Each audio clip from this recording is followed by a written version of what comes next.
No importa el color que tengas, serás bienvenido. No importa el color que veas, serás percibido. No importa si ya estuviste mucho tiempo a ciegas. Lo que importa es que por fin estás aquí. Porque aquí no hay más fronteras. Esta tierra es toda nuestra. Eres bienvenido.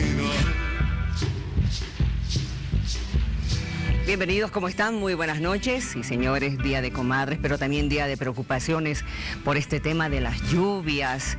Está terrible, realmente hay que tener mucha precaución, por favor, porque ya han avisado de que hay 4 carreteras fundamentales, las carreteras en el país, que no están transitables. Por favor, les pido, tengan mucho cuidado si es que van a viajar, especialmente este largo fin de semana. Conozcamos las 5 noticias destacadas del día. La inhabilitación de las candidaturas al Senado de Mario Cosío por Tarija, Evo Morales por Cochabamba y Diego Pari por Potosí. Por el contrario, desestimó por falta de fundamento las demandas de inhabilitación planteadas contra Luis Arce, candidato a la presidencia del MAS, que, por lo demás, cumplió con los requisitos para la habilitación. El Tribunal Supremo Electoral compromete que continuará cumpliendo sus labores con transparencia, solvencia técnica e imparcialidad política e invita a que todos los actores contribuyan al desarrollo tranquilo de la campaña. La elección del 3 de mayo es crucial para el futuro democrático de Bolivia. El Tribunal Supremo Electoral ha dispuesto la inhabilitación de la candidatura de Yasmín Barrientos a la vicepresidencia. En todos estos casos por el incumplimiento del requisito de la residencia permanente.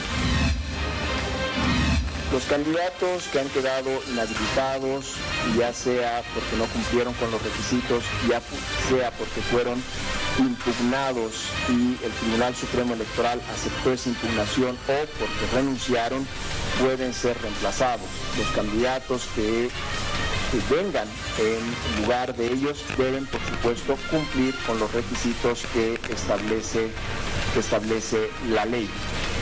Con respecto a la resolución, tiene un carácter inapelable porque ha sido ya emitida por el Tribunal Supremo Electoral con un carácter jurisdiccional. Y finalmente no corresponde ingresar en la valoración sobre las declaraciones de líderes políticos. El organismo electoral se pronuncia únicamente en función de hechos jurídicos que se vayan concretando. Estamos pendientes de lo que está pasando en Cochabamba con el desborde del río Taquiña, pero también de otras regiones. Aquí en La Paz también ha habido algunos inconvenientes y en el resto del país se ha anticipado un fin de semana bastante lluvioso. Tenemos más información. Estas son las 3 que usted tiene que conocer.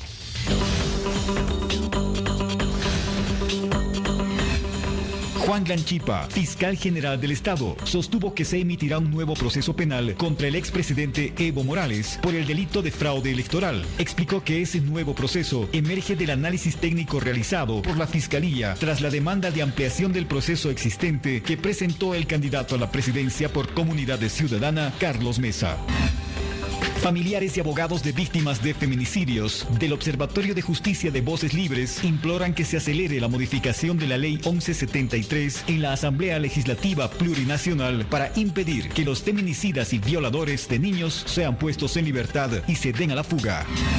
El gobierno de Colombia descartó un atentado terrorista en la explosión de una furgoneta de servicio público en la que murieron 7 personas y otras 13 resultaron heridas. Además, se anticipó la creación de un equipo especial para contrarrestar el tráfico ilegal de explosivos en la región.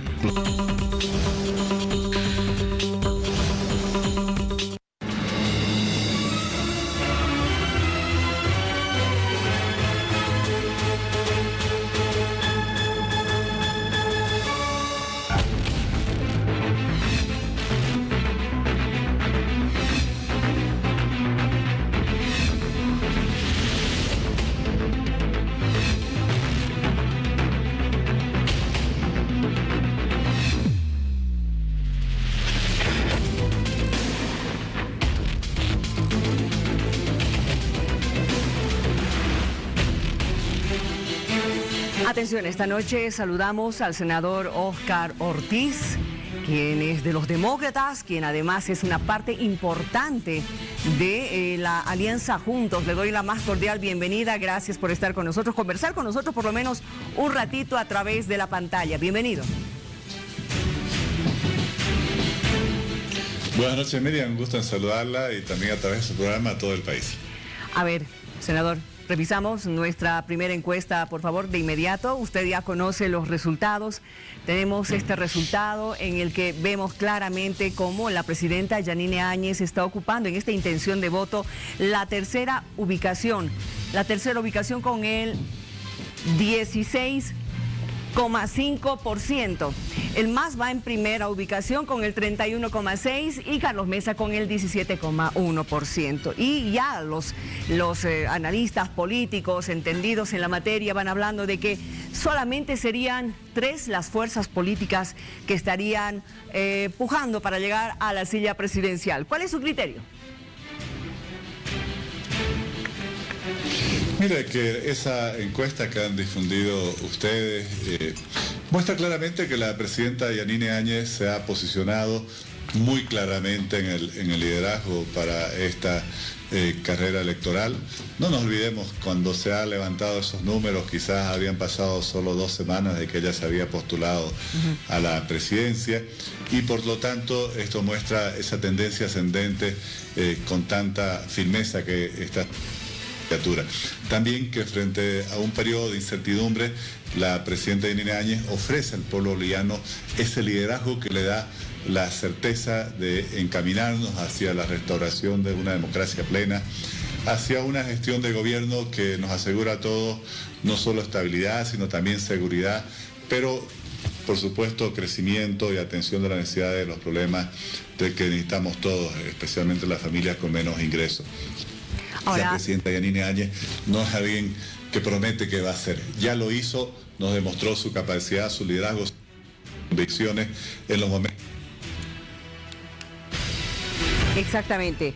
A ver, usted cuando me habla de que con la presidenta Yanine Áñez vamos a tener estabilidad y seguridad, ¿a qué se refiere concretamente? Porque es evidente que la población lo primero que va a querer es tener estabilidad en su economía, ¿no es cierto? ¿Qué tipo de programa es el que ustedes van a ofrecer? Si es que ya se puede ir conociendo.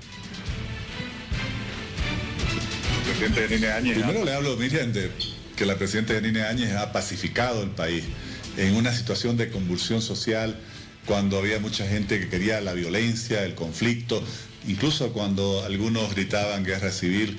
La presidenta Yanine Áñez pero también buscó la reconciliación entre los bolivianos. Hoy gozamos de una paz social envidiable incluso para otras naciones y se han aprobado leyes concertando, se ha aprobado la anulación, por ejemplo, de las anteriores elecciones, lo que es una forma de reconocer el fraude electoral que lamentablemente contaminó las mismas.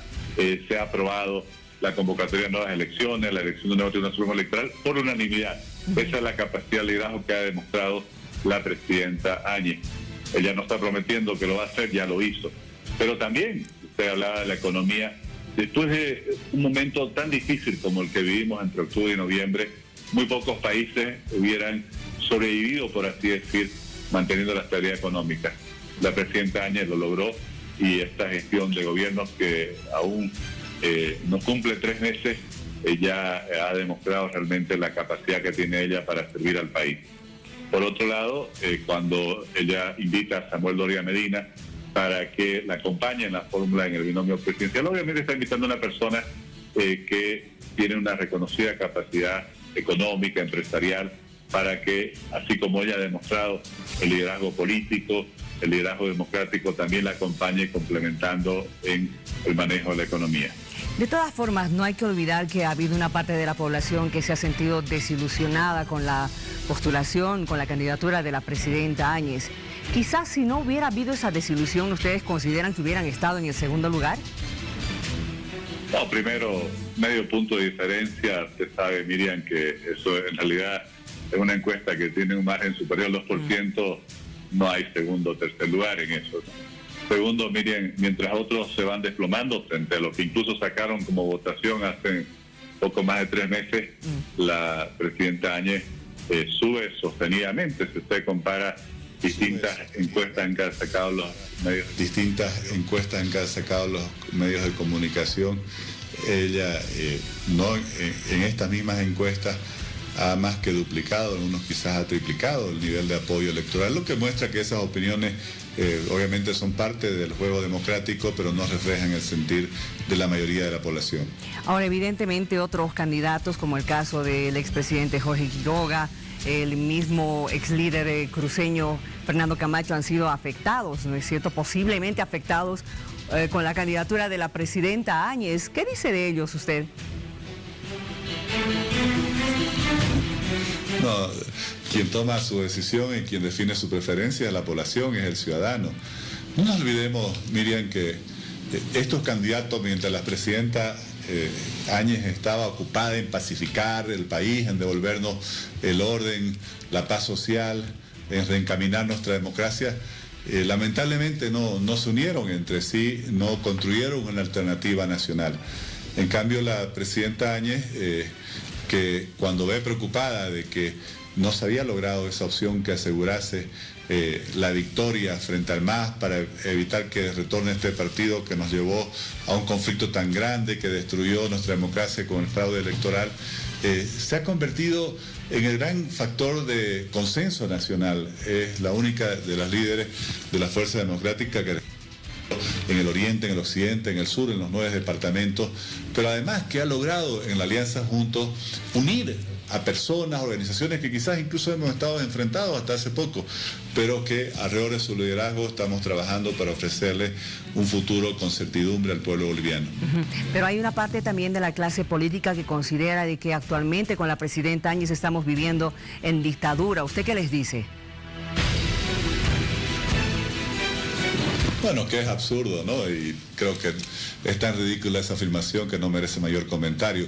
Bolivia hoy está reencaminando su democracia, tiene a todos sus órganos del Estado funcionando con normalidad, hay paz social y obviamente se está restableciendo aquello que se había perdido, que es un Estado de Derecho que tanto falta nos hacía para que todos podamos dormir tranquilos, sintamos que realmente nuestros derechos y libertades están garantizados. Bien, en las últimas horas creo que todos nos hemos preguntado, y usted también, ¿qué es eso de la candidatura en blanco del señor Camacho? ¿Usted por fin ha logrado dilucidar a qué se refiere?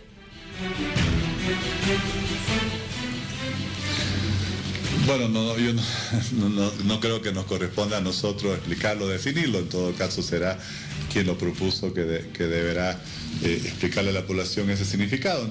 Nosotros en todo caso obviamente respetamos las posiciones que puedan asumir otros candidatos. En la Alianza Juntos estamos trabajando alrededor del liderazgo de la presidenta Áñez para realmente tener este proyecto en el cual bolivianos, los 9 departamentos, nos unamos. Somos 5 organizaciones como LUN, como SOL, como UNIR, como Todos, como Demócratas y muchas otras organizaciones sociales que se están uniendo, incluso ciudadanos que no forman parte de partidos o de plataformas, que el otro día han presentado aquí los amigos Yanine, en otra parte están presentando juntos con Yanine. Entonces realmente creo que aquí se percibe que hay una auténtica vocación de construir un proyecto futuro uniendo e integrando a todos los bolivianos. Bien, de todas formas, el señor Camacho está pidiendo una reunión de todos los candidatos presidenciales.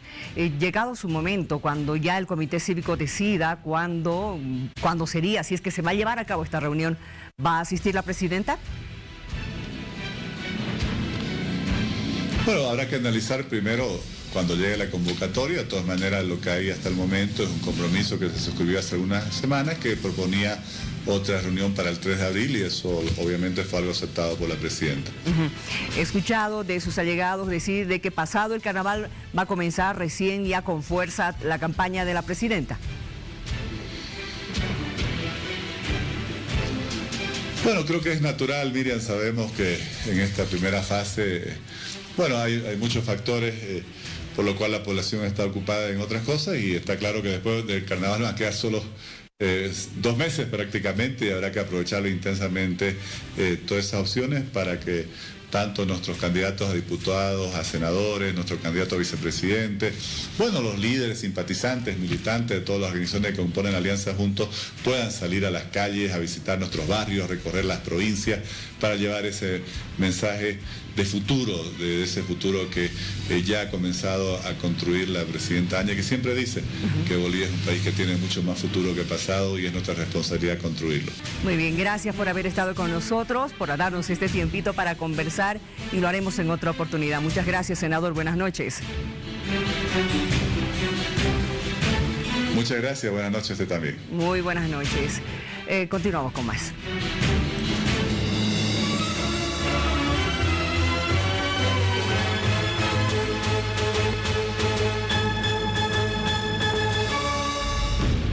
Estamos esta noche con el ministro de Educación, don Víctor Hugo Cárdenas, quien hoy ha realizado una denuncia.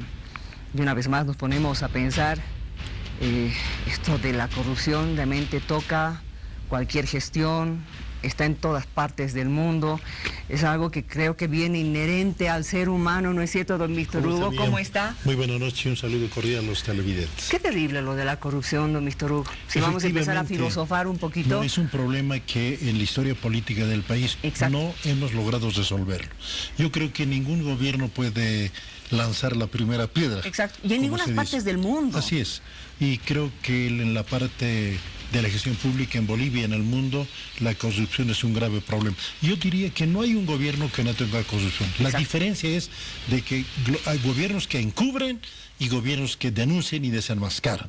Y queremos estar en la línea de este segundo grupo. La presidenta nos dijo claramente, ningún acto de tolerancia con los hechos de corrupción. Y en cumplimiento de esa instrucción hemos recibido denuncias el día de ayer. Ayer han sido las denuncias. Sí. O sea, esto es violento realmente. Sobre la marcha. En cuanto nos hemos enterado de esas denuncias y actuamos rápidamente, y que el Ministerio de Educación hay una unidad de transparencia encargada para estos casos, en coordinación con la policía, actuaron rápidamente, se presentó las instalaciones de todo el Viceministerio de Educación Alternativa. Y por lo que estamos averiguando, esta es la primera vez que se presenta no una oficina pequeña, sino todo un viceministerio. Porque veremos ahora si los implicados son 1, 2 o 3 o 4. Eso dependerá de la investigación que haga la Fiscalía, no nosotros. Nosotros denunciamos, pero ya los organismos del Ministerio Público actúan y veremos cuál es el alcance de estas denuncias. Claro, hace algunos días o semanas, digamos, ya casi 2 semanas, nos enteramos del caso Entel. Así es. Bulladísimo. Y ayer, justamente, sí tiene usted razón, estábamos escuchando de este caso en el Viceministerio de Educación Alternativa. La viceministra Yola Mamani, ¿cuál es su situación ahora? Ella es la principal acusada. Ayer por la tarde sus oficinas fueron presentadas. Esta tarde se inició la inspección ocular, es decir, la apertura de la puerta, la revisión de la documentación que existe ahí. Están en ese trabajo. Y recientemente, hace poco, la Fiscalía, por orden de la Fiscalía, la ex viceministra fue detenida para que preste sus declaraciones. Y tiene que estar ella y sus colaboradores en apoyo a las investigaciones que realiza el Ministerio Público. Está con detención preventiva. Está entonces, con detención la señora, para que preste sus declaraciones. Algo que usted ha señalado hoy, no es ella de parte de su gestión. No. Sí de la anterior gestión. Así es, no he designado, ella no es producto de mi designación, es de una gestión anterior, pero el delito, sea en cualquier gestión, no es aceptable. Y no es por apuntar, digamos, o sea, usted lo ha traído y usted es el responsable, no es por eso, sino que además, a veces uno confía en las personas, ¿no es cierto? Así es la herencia que yo recibí y bueno, yo debo presumir la buena fe y la honestidad de todos ellos, pero en cuanto haya algún indicio, en esto el gobierno y la presidenta fue muy claro, cero tolerancia a la corrupción y el hecho que no mancha en realidad al gobierno, sino lo que mancharía sería encubrir ese hecho, callarlo, como ocurría en el pasado. No, ahora se descubre, se investiga y que sea la Fiscalía, por sus organismos respectivos, investiguen el alcance de estos irregulares hechos. A ver, ¿cuánto tiempo ha estado la viceministra Yola Mamani en ese cargo? Desde el año pasado, desde fines del año pasado. Diciembre más o menos, bueno, ¿no? eso va a ser van a rastrearlo todo, sus antecedentes, ¿no? Es parte de la investigación y obviamente ya me tocaba a mí cambiar los viceministros si surge este problema y bueno, mi obligación era aplicar la ley. Hemos visto ese video donde la filman a ellas, me imagino que sin que se dé cuenta. ¿Quién? ¿Alguien de ahí adentro también? No, ese es uno de los indicios ya de una presunta culpabilidad, porque mientras la investigación no concluye, debo decir presunta culpabilidad. Claro, todavía presuntos delitos, porque, no se ha confirmado. Exacto, en democracia hay que presumir la inocencia de las personas, ¿verdad? Y nosotros lo que hacemos es, ante indicios como esa filmación y otras declaraciones y otras denuncias, encargar a la Fiscalía para que investigue y vea los alcances. ¿Y quiénes son responsables? Exacto. ¿Es un comportamiento individual de 2 o 3, 4, 5 personas? Es una red más amplia, eso lo dirá ya la investigación. Ahora, se le acusa a ella de presumiblemente realizar cobros irregulares para vender puestos de trabajo en este viceministerio. Hay indicios para afirmar eso. Ha habido irregulares cobros, por una parte, uso indebido de influencias también, y bueno, la investigación dirá si esos solamente son esos delitos o hay otros más. Ahora, 10.000 bolivianos. ¿Cuánto pagan en ese viceministerio? Bueno, ahí sueldo, depende de los niveles, saber, ¿no? Claro. Depende de los Estos niveles. que están pagando, me imagino que están queriendo entrar a un cargo alto. Claro, hay de 3.000, 4.000, 5.000, encima de 10.000, depende de las responsabilidades. Es decir, que, a ver, se prestan, porque uno de ellos decía, me he prestado 10.000 bolivianos dice, y tenía ya que pagar. Claro. Es decir, consiguiendo un sueldo de 5.000 o 6.000, ya en 2 meses pagaba la deuda. Por recibo así, ¿no? Sí, eso es absolutamente irregular. Es decir, no se puede ofrecer cargos a cambio de montos de dinero. Ahora, ¿qué alcances tiene eso? Bueno, ya depende de la investigación. ¿Y se sabe algo de la, bueno, ya ex viceministra? Sí. Ex viceministra ya, ¿no? Yola Mamani. Sí. ¿Se sabe si es que anteriormente ha ejecutado algún cargo similar?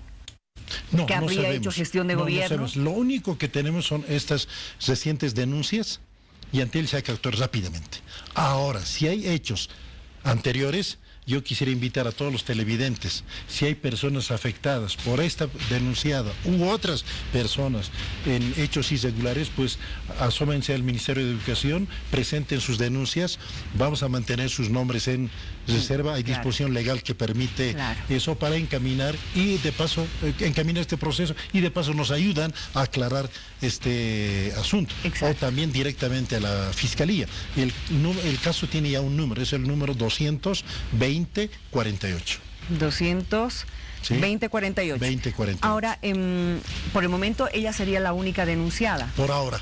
Las pruebas se encamina a ella. Hay otra persona que también está en las grabaciones y al parecer por ahora hay 2 o 3 personas. Pero no nos corresponde a nosotros averiguar si hay más. Eso lo hará la Fiscalía. Ahora, ministro, tanto aquel que soborna como el sobornador. Así es.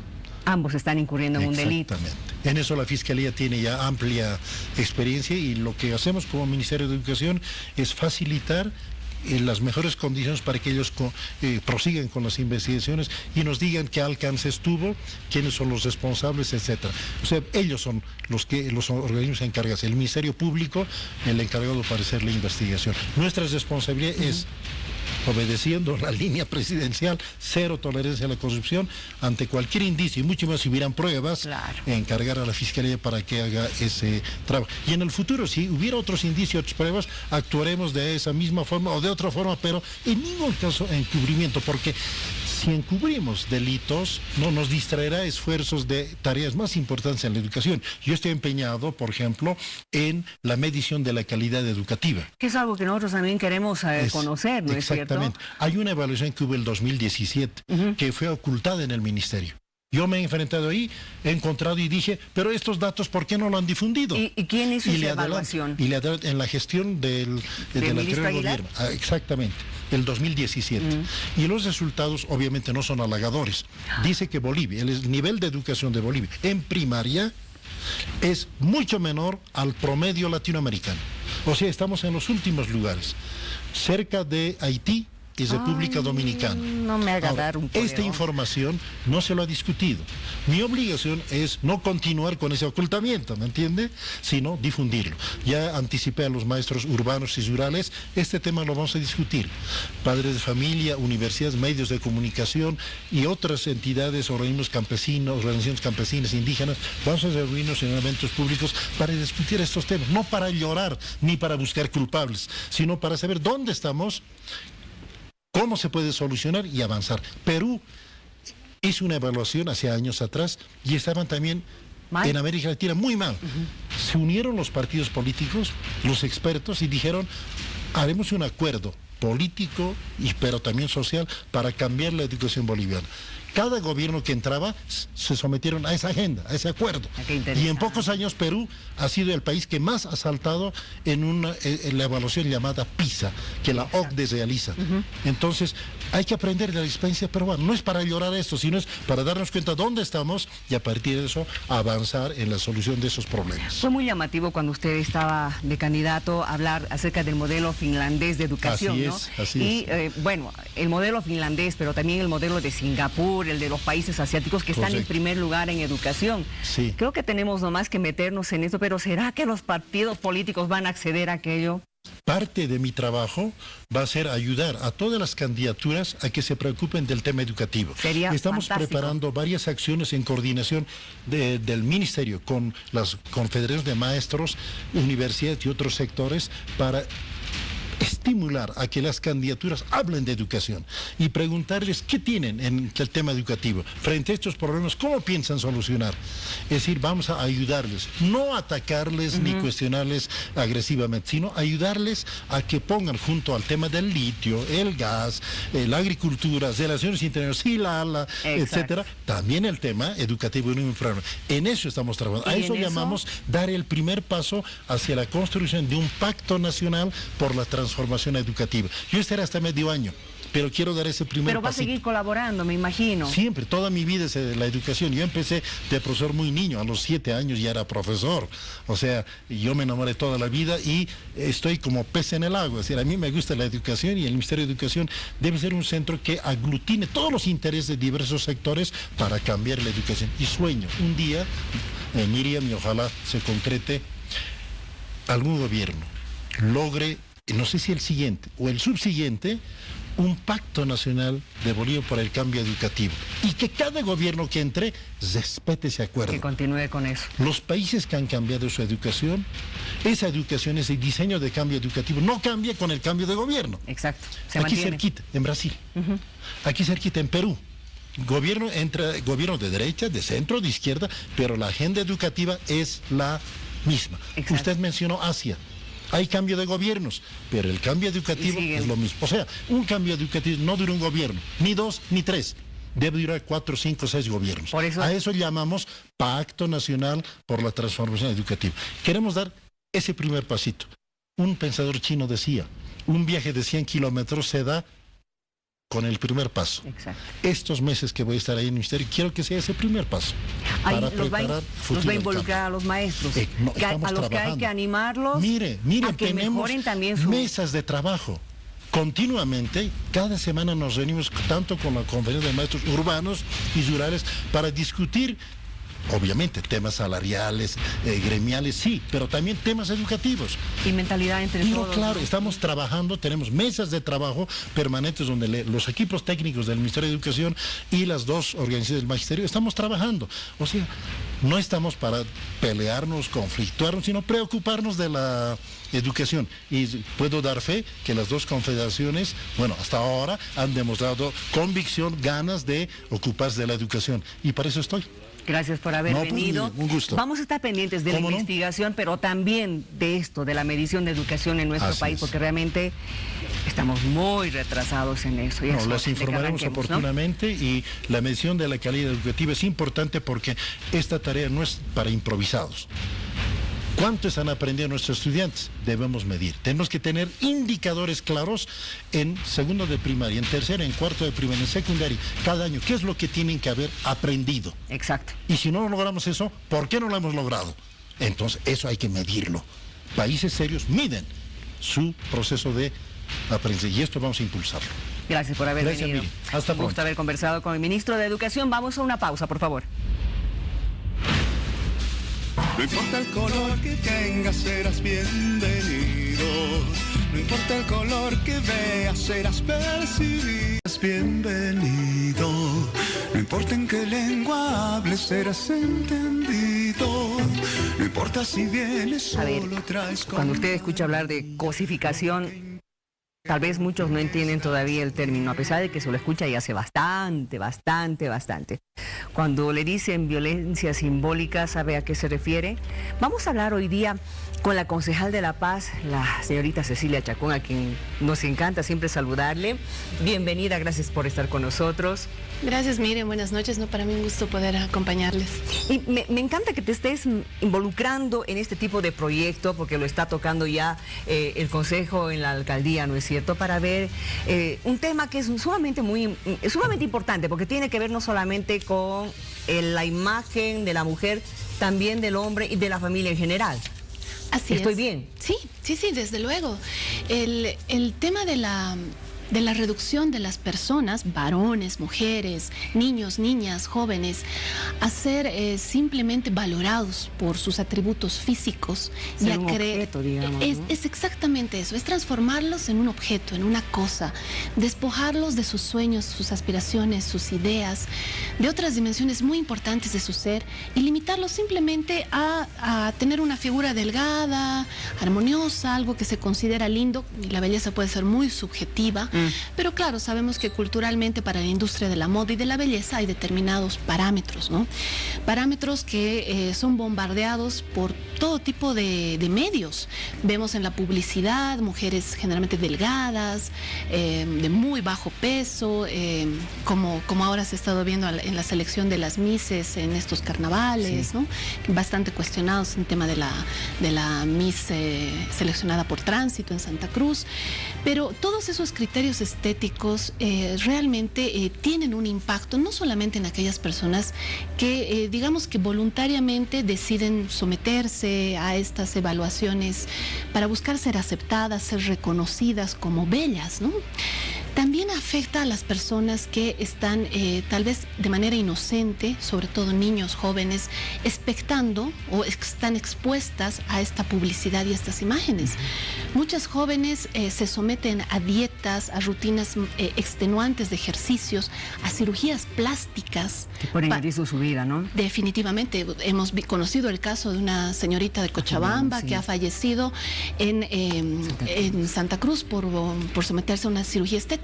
Se ha cuestionado mucho al cirujano, pero no hemos cuestionado a la industria de la belleza, a la industria de la moda, a esa industria que maneja millones y que ha llevado a esta muchacha a tratar a exponer su vida en una cirugía por tratar de encajar en esos parámetros. A nivel internacional hay algunas diseñadoras que se están rebelando contra esos parámetros, ¿no es cierto? Y están haciendo ya su vestimenta para personas que tienen más cuerpo, más kilitos. Para personas pero normales. Todavía están siendo rechazados por la gran mayoría, ¿no es cierto? Ese es un problema que todavía a nivel mundial se lo está peleando rudamente. Exactamente, es un debate mundial, ¿no? Es un cuestionamiento a que para poder encajar en esos estándares, definitivamente las personas normales tienen que hacer cosas extraordinarias. Hay afortunadamente ahora moda para personas normales y se promueve de esa manera. Y también para ¿no? personas gorditas. Por eso, personas que y no, linda moda, ¿no? Que, por supuesto, que no encaja, y no tenemos por qué encajar con todos esos parámetros. Por eso es que nuestro proyecto de ley, o sea, lo que tiene como corazón la promoción de este concepto, ¿no? O sea, decimos que la belleza se puede ocasionar, los modelos de belleza pueden ocasionar baja autoestima, depresión, trastornos alimenticios. Y no solo afecta a mujeres, está afectando a varones también. Por eso es que digo, es integral esto. Y la ley varones y mujeres. Exactamente, y la ley también prevé el tema para varones y mujeres, ¿no? También planteamos que el tema de la belleza no se pesa. Exacto, no se mide, ¿no? Y no es un modelo único. La belleza es diversa, ¿no? Como diversos somos los seres humanos. Y finalmente, bueno, otro de nuestros nuestros conceptos es que la belleza la define cada uno, cada una, cómo se siente. Promovemos la autorrealización de las personas y el fortalecimiento de la autoestima. No como hemos encontrado algunas convocatorias de estos tipos de concursos que, por ejemplo, ponen requisitos. Aquí dice, ¿esto es real? Sí, lo hemos bajado del internet. Mírenlo, para que lo vaya viendo la gente también. Y lo vayamos revisando, ¿no? A ver, requisitos. Haber nacido en La Paz, tener residencia mínima de 1 año, todas las concursantes deben tener por lo menos 17 años o ser menores de 28. En caso de representar a una institución, provincia, deben ser acreditadas, solteras, sin hijos propios, poseer una intachable conducta moral, ser delgada y poseer una figura armoniosa, ahí está una de las, ser bonita de rostro, simpática de trato, tener un buen conocimiento, o sea, ¿quién define qué es bonita de rostro? Claro. ¿Quién define? Pero además está el tema de quién se somete a esa valoración, ¿no? Normalmente las personas que buscan este reconocimiento suelen tener problemas de autoestima, ¿no? Y aquí hay otro modelo. ¿Qué tal tú que te crees hermosa y bella, vas y te dicen, no, lo siento? Claro. Qué terrible. Esto genera depresión, genera ansiedad, genera daños en la salud psicológica, incluso física, cuando las personas por tratar de encajar pueden causar daño a su salud por estas dietas, por ejercicios extenuantes o por una cirugía plástica, como ha pasado varias veces en nuestro país, ¿no? Y claro, a veces nos quedamos con la crítica superficial de cuestionar que pudo haber sido negligencia médica, pero no cuestionamos estos modelos, estos parámetros de belleza que se quieren imponer. Ahora, el proyecto de ley que se ha presentado ante el Consejo Municipal se viene trabajando hace años, ¿no? Recién hemos llegado a una versión previa el año pasado que sometimos a consideración del Pleno en noviembre, que tenía una idea más de ir, la verdad, en el sentido de prohibir este tipo de actividades como han hecho en otros países. Eso mismo escuchábamos el año pasado, ¿no? De prohibir especialmente, exacto, no sé si muchachas ya con una edad con la que tiene un razonamiento mucho más grande que el de un niño, pero sí concursos de belleza para niños. Lo hicimos, y de hecho el municipio de La Paz ha aprobado una ley contra la hipersexualización infantil, a iniciativa del concejal Pedro Sus, y se han prohibido los certámenes de belleza infantil, de desfiles de modas y otros, Miss Chiquitita, Miss Chiquitito, que hipersexualizan la infancia y les roban a nuestros niños la infancia, y que también han sido han sido utilizados en realidad en sectores de personas, de pedófilos, etcétera, y realmente ponen en riesgo la integridad física de los niños. Entonces no podemos soslayar que la violencia simbólica está asociada a la violencia sexual, a otras formas de violencia física y también a los feminicidios. La ley 348 contra la violencia hacia las mujeres identifica 16 formas de violencia, y una de las formas de violencia probablemente más sutiles, más naturalizadas, es la violencia simbólica. Más naturalizada, qué terrible. Es que vemos un montón de mensajes de todo tipo que ya lo asumimos como si fuera normal.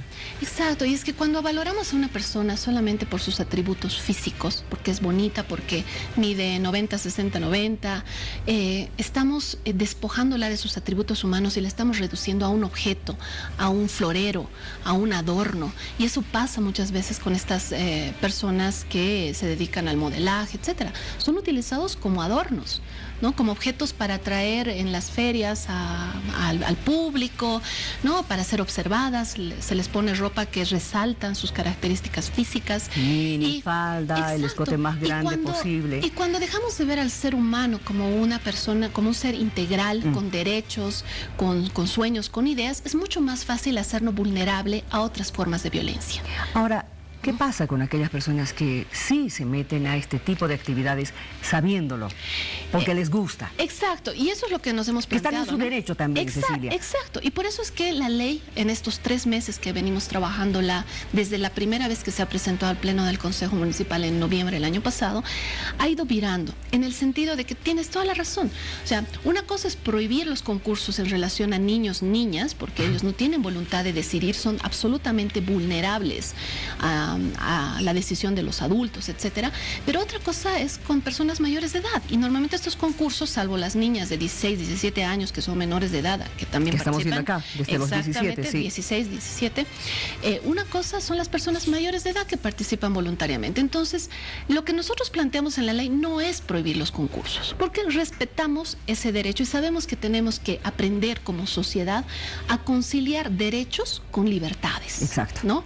Un derecho no puede vulnerar una libertad. Entonces, lo que planteamos es como un requisito para la realización de estas actividades, que son parte de los espectáculos públicos y es competencia del municipio regularlos, que las personas que van a participar de estos eventos o los organizadores, al momento de tramitar la autorización para su realización en nuestro municipio, tengan que presentar como un requisito previo la realización o demostrar que se ha realizado en coordinación con una instancia municipal, que es nuestra Dirección de Igualdad de Oportunidades, un taller en el cual se informe a las y los participantes junto a los organizadores sobre las consecuencias y los efectos que puede tener la imposición de modelos únicos de belleza sobre su salud física, psicológica, emocional, ¿no? Sobre su autoestima. Y una vez que han pasado ese taller, ¿no? Y tenemos las listas y demás, se va a otorgar la autorización para que el evento se realice. Ahora, ¿se va a pedir un límite de edad?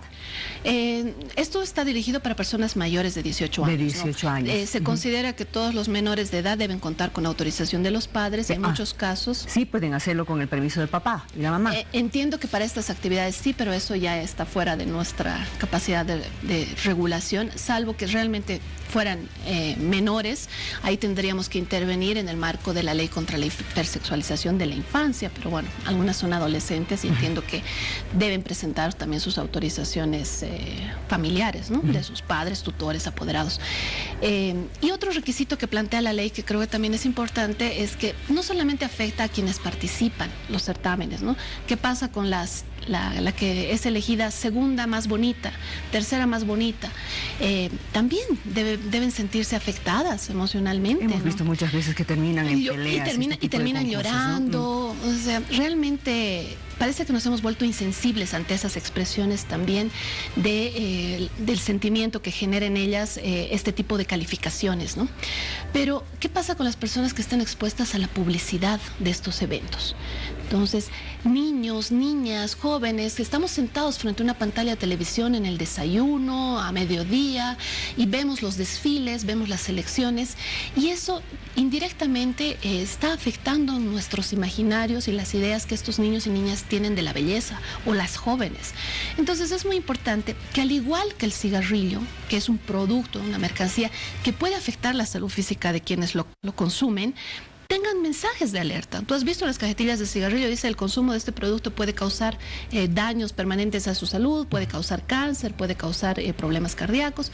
Son mensajes que sirven de información y que las personas que lo consumen son más conscientes de cuáles son los riesgos que entraña para su integridad. Por lo menos ya están enterados, ¿no? Exactamente. Entonces, lo mismo buscamos con este tipo de actividades, pero también informa a aquellas personas que suelen ser no los fumadores directos, sino los fumadores pasivos, quienes estamos expuestos al humo del cigarro de una persona de nuestro entorno. ¿Qué pasa con los niños, niñas, jóvenes que están expuestos a estos mensajes de los concursos de belleza, a los desfiles de modas? También son afectados. Entonces, por eso planteamos que en este tipo de convocatorias, ¿no? En la publicidad que se realiza de estos eventos, se ponga un mensaje como el que estamos planteando, ¿no? Que diga que la belleza la define cada uno, ¿no? Tu belleza la defines tú. Eso es lo que plantea el proyecto de norma, ¿no? Que diga que los modelos de belleza pueden ocasionar estos problemas, ¿no? Y que de esa manera tanto las personas que participan lo hagan plenamente conscientes, con toda la información y de manera responsable, por supuesto, pero también las personas que inocentemente están expuestas a estos mensajes sean conscientes de los problemas que les puede ocasionar el pretender encajar en parámetros de belleza que son impuestos o promovidos en estos espectáculos. Es realmente interesante este proyecto, pero a la vez va a ser polémico también, porque evidentemente va a haber muchas personas que no van a estar de acuerdo. De todas formas, ya se lo está trabajando en el Consejo. Así es. Y me imagino que esperemos tener pronto noticias de que ya lo han aprobado, qué sé yo. Necesito llevar esto tiempo. Sin duda no es un trabajo sencillo, te digo, son 5 años que se viene proyectando la idea. Y es bueno y sano el debate, es bueno que conversemos sobre las consecuencias de estos modelos de belleza, sobre su relación con las otras formas de violencia. Estamos hablando de todos los días de violaciones a niños, niñas, infanticidios, agresiones sexuales a mujeres, feminicidios, y no somos capaces de asociar y entender la relación que existe entre la cosificación, la objetivización y esas formas de violencia extrema. Cuando un ser humano solamente es visto como un objeto de placer o de satisfacción de los deseos de otro, entonces estamos generando y practicando, ejerciendo violencia. Entonces creo que tenemos que ser mucho más coherentes, tenemos que visibilizar esta forma de violencia. Creo que nuestra ley es muy equilibrada porque no está prohibiendo los concursos, pero sí va a haber sanciones, como han hecho en otros países, claro. Pero sí va a haber sanciones para quienes no desean realizarlo, para cumplir el requisito de la realización de los talleres, claro. ¿No? Porque al final me sorprendería a mí, la verdad, que haya alguna de estas organizaciones que no quiera que sus participantes sean informadas sobre las consecuencias o los efectos que puede tener sobre su salud física, psicológica, emocional el concurso. Y tú lo has dicho, es para beneficio de toda la sociedad. Exacto. Querida Ceci, gracias por haber venido. Vamos a seguir pendientes de este trabajo. Nos interesa mucho porque estamos conociendo de casos horrorosos que no solamente están pasando en nuestro país, a nivel mundial, y realmente cada vez estamos más indefensos ante todo tipo de violencia. Vámonos a una pausa. No importa de dónde vengas, serás bienvenido. No importa el color que tengas, serás bienvenido. No importa el color que veas, serás percibido. Este tema del coronavirus que nos está poniendo en preocupaciones, cada día uno se levanta, empieza a mirar, pero no sé si seguiremos con la misma intensidad en estos días, porque los primeros días, estoy hablando a principios de febrero, finales de enero, todo el mundo decía: tantos infectados, hay tantos muertos, que China está levantando sus hospitales en 10 días y en fin, todo el mundo pendiente de las redes sociales, de las agencias de noticias para saber qué es lo que estaba pasando con relación a esto. Infectados no solamente en China, en otros países. Esto le ha movido a un periodista, Cristian Trigoso, a quien lo van a conocer en este momento. Querido Cristian, ya nomás, ¿cómo estás? Bienvenido, gracias por venir. Muchas gracias a ¿Esto ustedes. te ha motivado a ti a ver cuánto nos estamos intoxicando con la información que recibimos? Y ahí surge un nuevo término, la infoxicación. Es un nuevo término que no es propio de mí, sino que ya está en el tema de los debates comunicacionales. Y quiero anteceder por una parte, 4 millones de búsquedas Google por día, 300.000 descargas de aplicaciones y 188 millones de correos electrónicos que se envían por minuto a través de la red de internet. Ahora, son datos de ahora. ¿Y con este caso, digamos? No, sino te hablo de esa rapidez del consumo masivo que hay de información a través de la red de internet. Entonces, ya la gente no solamente está en los medios convencionales informándose, no, ya va a las redes sociales para saber si es algo cierto, va y lo consume. Porque además lo tienes al instante, ¿no? Exacto, lo tiene en su equipo móvil. Y es ahí donde tanta producción de material tenemos que ya tenemos que nosotros filtrar qué es verdadero y qué es falso. Ahí vienen las fake news. Y ahí vienen los bulos informativos más conocidos como el fake news, ¿no? Que son noticias falsas que hoy en día circulan a través de las redes sociales, y pues el caldo cultivo perfecto para que la gente pueda recibir este tema de los bulos son este tipo de epidemias como el coronavirus. Para mí ya está acá, y no quiero alarmar a la gente que el coronavirus haya llegado a Bolivia, no, sino está acá. En la mente de la gente. Está en las redes redes sociales, tal vez está en esa señora, te comento, que está viendo que, uy, había habido pues una pastilla mágica, o hay tal vez un médico por ahí, o alguien que sabe tratar el coronavirus. Medicina alternativa para curar el coronavirus. Y listo, la persona va, compra ese medicamento, lo consume y ojo, cuidado con lo que esté pasando después. Entonces es hoy en día una infoxicación que estamos recibiendo, no solamente con el tema del coronavirus. Hablábamos antes de entrar en este bloque, hablábamos de otros hechos, por ejemplo, de noviembre, de octubre. Ahí nos hemos infoxicado absolutamente todos. Exacto. Porque las redes sociales no paraban ni siquiera en horas de la madrugada. Todo el mundo recibía información.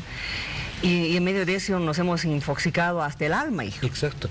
Mira, yo me acuerdo en esa época cuando se hablaba que iban a cortar el agua en La Paz. Sí. Listo, toda la gente empezó a salir y a llenar el agua. Y obviamente pues, se generó un desabastecimiento de agua. Entonces, este tipo de cosas tenemos que tener mucho cuidado. Te comento que en otros países... el tema del coronavirus, hoy en día hay colegios médicos, ministerios, comunidades de ciudadanos que están agrupándose para detectar dónde hay un bulo informativo sobre el coronavirus y desmentirlo rápidamente. Esto es falso. El Facebook hoy en día ya permite que cuando uno pone la palabrita coronavirus en la lupa del buscador, sale usted no puede recibir información a través de aquí. Está. Váyase a la Organización Mundial de Salud y es ahí donde usted va a recibir información correcta. Entonces ya se están planeando y ya se están haciendo temas estratégicos a nivel comunicacional. Y yo me pregunto, en Bolivia está actualmente el Ministerio de Salud, tengo entendido, haciendo toda una plataforma de contención en el caso de que pueda llegar el coronavirus, ojalá que no llegue. Pero, ¿y qué estamos haciendo comunicacionalmente? ¿Cómo ves que estamos trabajando comunicacionalmente? Mira, en un análisis que hago, nos hemos acostumbrado muchos a pensar de que el spot publicitario que se difunde masivamente es la solución. No, la solución pasa porque no solamente las personas sepamos encontrar un bulo informativo, de denunciar un bulo informativo, sino también el Estado debe estar comprometido. ¿En qué? Que los especialistas médicos estén constantemente en tour de medios, en que las redes sociales de los ministerios estén constantemente informando acerca de las características de la enfermedad. Hace mucha falta, por ejemplo, y ya te hablo de organizaciones como el Colegio Médico, que veo su página web y te habla de otros temas, y está bien, son relaciones públicas, pero deberían a través de ahí también estar informando y estar alimentando constantemente a la gente. Y tranquilizando a la población. Exacto. ¿No? Porque ha aparecido el coronavirus y ha sido de terror para todo el mundo. Y de inmediato se han empezado a ver muestras de xenofobia, de discriminación hacia quienes son ciudadanos asiáticos, por ejemplo, ¿no? Exacto. Y esto es preocupante porque vamos a recordar un caso en Uyuni que pasó hace 2 semanas atrás. Exacto.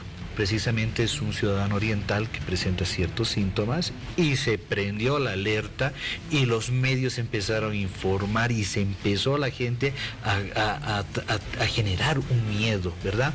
Entonces es muy importante que el Estado esté comprometido en planteamientos estratégicos comunicacionales y también los medios de información.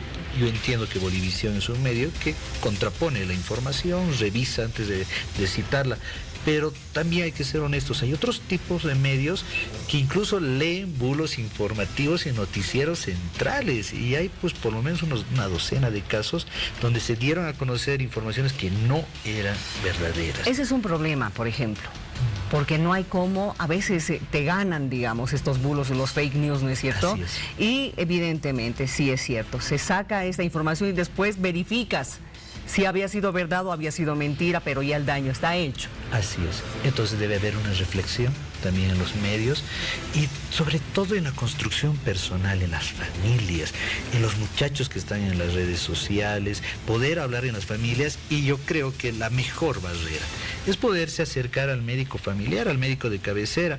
Oiga, quiero que me explique características de esta enfermedad. Entonces el médico va a mencionarle esto son los detalles de la enfermedad. Ah, perfecto, entonces ya uno sabe discernir. Mira, tanta es la dinámica comunicacional en el mundo, en ciencia, te hablo, en investigación, que incluso hoy en día se hacen parámetros de investigación para saber ¿A qué fake news más están susceptibles las poblaciones en España, en Argentina? O sea, los médicos dicen, me han llegado pacientes que creen que estos medicamentos le hacen adelgazar a una persona, por ejemplo. Entonces, hay parámetros ya de investigación y es bueno empezar a socializar, a difundir a nuestra población. Ahora, ¿pero qué necesitamos aquí para frenar, digamos, estos fake news? Una política integral. Hace rato estaba acá el ministro de Educación, yo le escuchaba. Necesitamos entrar a los colegios. No podemos decirles a los chicos, no utilicen los celulares. No, es una tecnología que hoy en día está ahí y seguramente va a ir avanzando. Sino tenemos que hacer concienciación. Tenemos que hacer que los chicos tomen conciencia acerca de lo que están consumiendo, de lo que están viendo en información, hacer una contrastación de las noticias, ver si la fuente es cierta, cuándo se ha difundido, si es atemporal la redacción, porque estos fake news son atemporales. Ahora, te digo una cosa, Cristian. Creo que los más vulnerables a esto son las personas de 20, 30, 40 años, más que los chicos. ¿Por qué? Porque los chicos viven pendientes de las redes sociales, conocen muy bien la tecnología. En cambio, estas otras generaciones, volvemos al caso de noviembre, por ejemplo, han sido las que más han enviado mensajes, utilizado las redes sociales y son las que más nos hemos contaminado. Así es. Dos parámetros quiero aterrizar. El primero, te comento que uno piensa que en el Facebook es donde más mentiras están circulando, entonces ya tienes cierta susceptibilidad, pero a veces te llega por tu grupo de amigos de WhatsApp cierta información y tú dices, como es mi amigo el que me está mandando, confío en la información que me está mandando. Entonces, y las rebotas, ¿no? Y las rebotas, y es más, o incluso asumes hábitos de vida, haber visto ya eso, para ti es algo verdadero, que tu amigo te lo está pasando. Entonces, ojo incluso con el WhatsApp. Aterrizo en el segundo parámetro. Hay una dirección en el Ministerio de Comunicación, la dirección de redes, de políticas de redes. Entonces, no solamente debemos ver cómo el suministro de materiales, sino también empezar a generar con investigadores en comunicación, con la gente que está preparada. ¿No habría riesgo, pero ahí, el hecho de que te restrinjan información? No restricción, sino niveles de investigación. Esos factores para saber a qué somos más susceptibles los bolivianos, por ejemplo, en fake news. Investigación. Qué lindo tema. ¿A qué más le hacemos caso en una mentira? Entonces sería interesante para ir precisamente a buscar ese origen del tema y ahí sensibilizar. Y ahorita estamos con un tema muy delicado, el tema político, por ejemplo. Exacto. ¿No es cierto? Y seguramente va a ir surgiendo muchos temas por ahí. Acabo en un tema muy interesante de estos niños que tú has debido ver que jugaban, saltaban 3, 2, 1 y el muchacho cae y tiene una fractura en el cráneo. Ese tipo de cosas, ese tipo de materiales hay que sensibilizar a los hijos. Entonces, papás, mamás, revisen lo que están los chicos viendo en el internet, en sus celulares. A veces los chicos dicen, es mi privacidad. No. Es mi vida. Eso también te dicen. Así es. Entonces hay que decir, no, tú eres mi vida, tú eres el amor de mi vida, así que tengo que ver y protegerte y cuidarte acerca de materiales que están pasando por ahí. No solamente el hacer deporte es bueno, no solamente el consumir alimentos sanos es bueno, hoy en día también consumir información sana es bueno. Exacto. Porque si no, sufres de infoxicación. Espero que el mensaje haya sido perfecto para que haya llegado a todos, no solamente a los chicos, a nosotros grandes, mayores, los más viejitos también cometemos estos errores. Cristian, gracias por venir a reflexionar con nosotros de este tema, porque realmente es necesario para tener una salud mental, salud familiar, salud de amistad también, porque afecta, ¿no es cierto? Afecta absolutamente a todos. Qué gusto conocerte, qué gusto verte nuevamente. Ya te conocía pero muy de lejos. Ahora sí, ya dentro de tu ámbito. Gracias, querido. A ti, muchas gracias y bueno, un feliz carnaval para todos. Igualmente. Vámonos a una pausa, por favor. No importa de dónde vengas, no importa el color que tengas, serás bienvenido. No importa el color que veas, serás percibido. No importa si ya estuviste mucho tiempo a ciegas. Lo que importa es que por fin estás aquí. Porque aquí no hay más fronteras. tierra es toda nuestra.